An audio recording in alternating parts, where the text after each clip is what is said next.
آپ نے کہا تھا کہ پہلے ماحول بنے میں آپ سے جس میں totally agree ہم کرتی اپنے ہوں مسائل صاحب. پہ بات کریں. بالکل اور صحیح کہہ رہے ہیں آپ. تو بات یہ ہے کہ اس بات کو کلیئر میں نے کہا میں آپ سے ٹوٹلی اگری کرتی ہوں, بالکل صحیح کہہ رہے ہیں.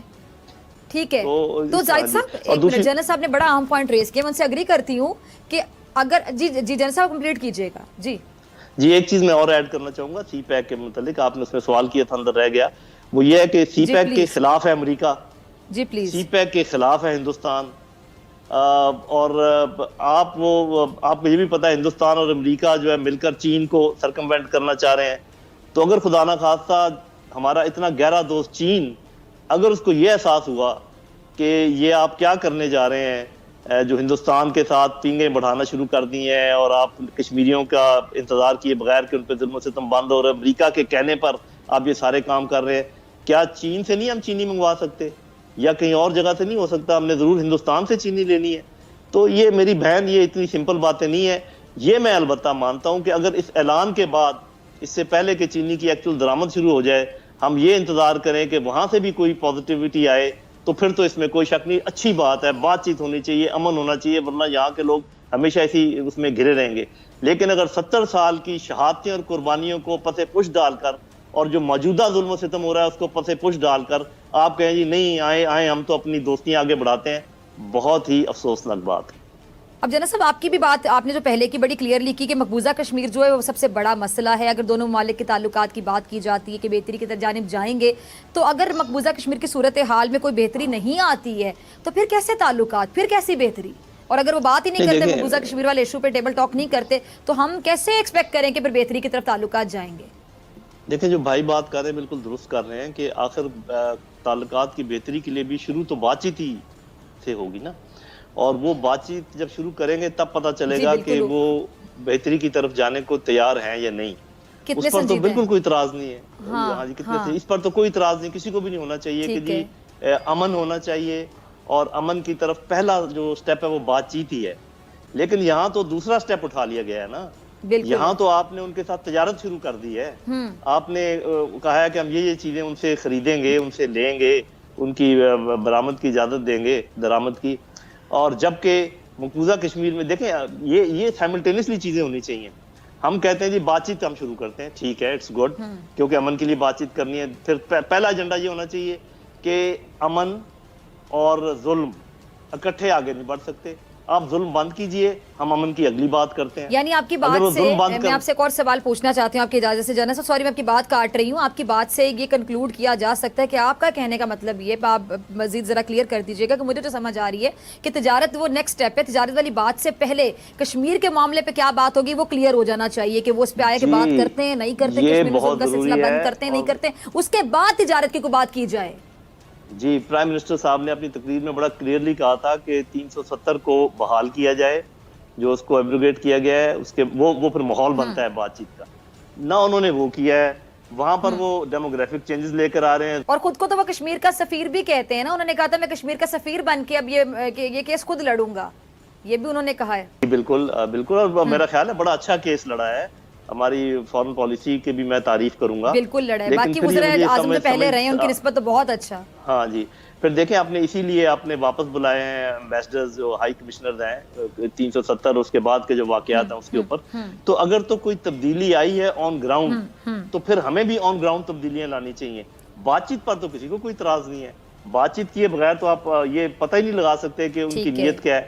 لیکن میں 2-3 باتیں بتانا چاہوں گا. ایک تو ہسٹری دیکھ لیجئے کہ ہندوستان نے تب صرف بات چیت کی ہے پاکستان سے جب اس کو تکلیف پہنچی ہے. 47-48 میں جب کشمیری بڑھ رہے تھے سری نگر کی طرف, وہ تب گئے تھے UN سیکورٹی کونسل میں بھاگے. اس کے بعد بھی جب مشرف کے زمانے میں ان کو تکلیف پہنچ رہی تھی, جس قسم کی پہنچ رہی تھی آپ جانتی ہیں, اس وقت ان کو کوئی تکلیف نہیں ہے, بلکہ کشمیری تکلیف میں ہے اور ہم تکلیف میں ہیں. تو پاک بھارت وزرائے اعظم کے درمیان خط و کتابت کا جو سلسلہ شروع ہوا, اس کے بعد آج حکومت نے بھارت سے چینی اور پاکستان کپاس درآمد کرنے کا اعلان کیا ہے.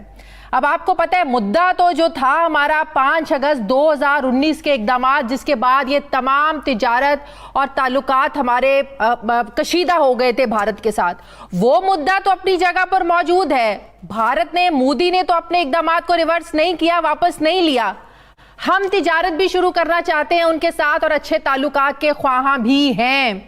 کیا اپوزیشن حکومت کے اس اقدامات کو، تجارت کو ویلکم کرے گی، سپورٹ کرے گی؟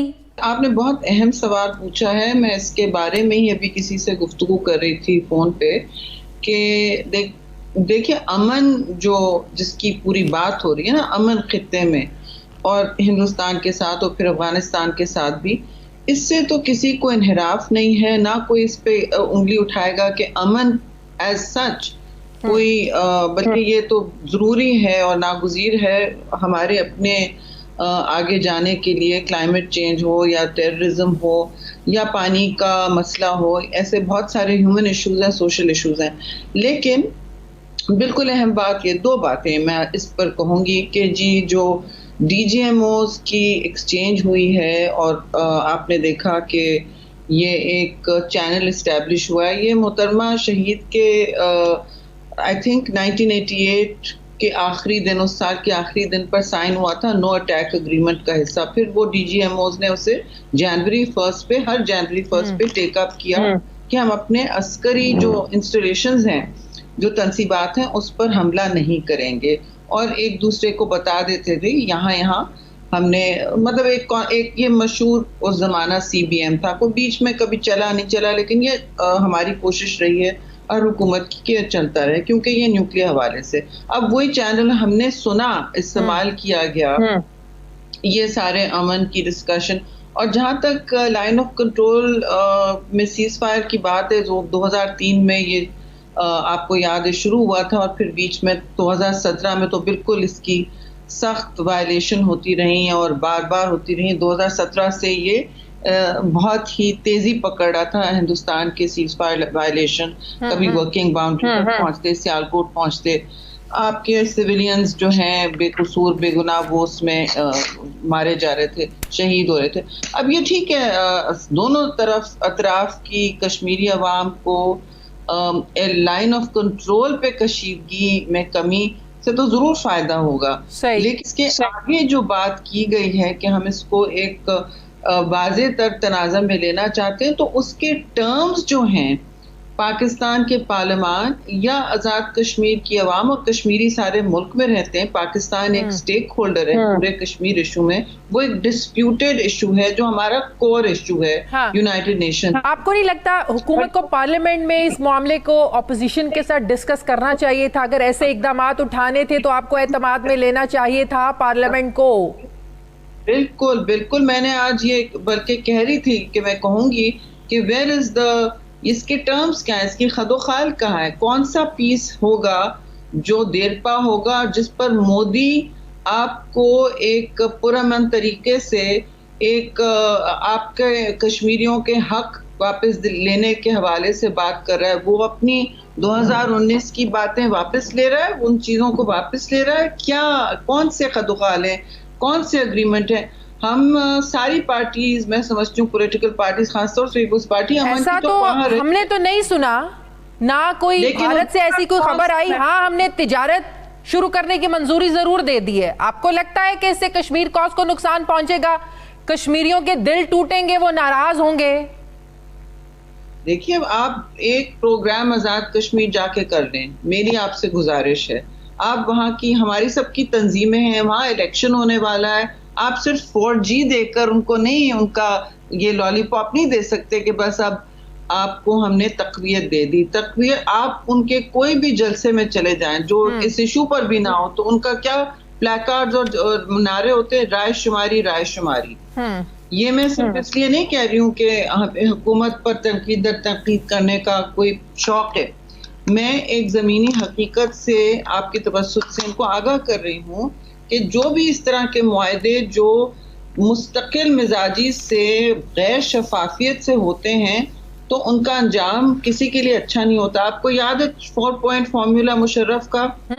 ٹھیک ہے نا، وہ یاد ہے، جس کی بہت آؤ بھگت ہوتی ہے اور ہمارے بیوروکریسی کو بہت شوق ہے اس کو ٹیک اپ کرنے کا. اس میں بہت سارے نکات تھے، ڈی ملٹرائزیشن بھی تھا، پہلا تھا ڈی ملٹرائزیشن، وہ تو نہیں ہوا نا. بالکل. اب دیکھیں، آپ وہ بھی سیکرٹ تھا، اس کا کیا حشر ہوا، اس میں انہوں نے حریت کو انگیج کیا ہوا تھا لیکن پاکستان کی عوام کو نہیں کیا ہوا تھا. ہم سیاسی تنظیموں کو حریت کے ذریعے پتہ چلا جب ان کو پاسپورٹ ملا پاکستان آنے کا.